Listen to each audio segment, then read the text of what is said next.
Entro agosto verrà sperimentato il percorso per trovare le soluzioni migliori, poi dal 16 settembre tornerà operativa a tutti gli effetti la circolare Arcella. L'autobus girerà toccando palestre, chiese, scuole e tutti i principali luoghi di aggregazione del quartiere più grande di Padova. L'accordo tra Comune e Bus Italia Veneto è stato siglato, verrà impiegato un bus navetta più piccolo e a basso impatto ambientale. È chiaramente un istituto sociale, il Pullman, che girerà per il nostro quartiere.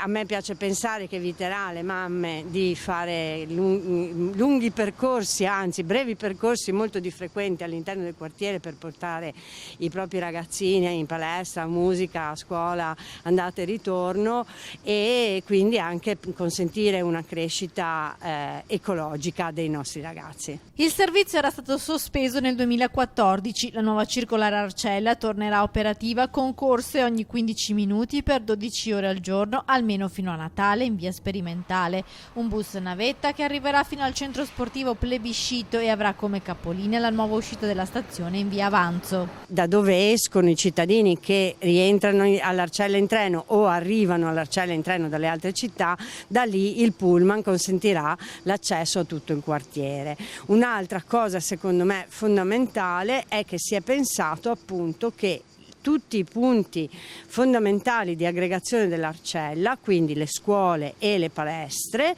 verranno toccate dal percorso di questa circolare. La circolare Arcella è stata portata in consiglio comunale dal consigliere Luigi Tarzia, che si è fatto portavoce dei comitati di quartiere che da tempo avevano chiesto il ripristino del servizio. L'invito che fanno ora ai residenti è quello di abbonarsi per avere maggiore convenienza nelle corse. In primis gli studenti, le famiglie, gli anziani, che potranno in qualche modo anche raggiungere con una certa facilità e agevolezza, diciamo, dalle zone periferiche del quartiere la linea del tram.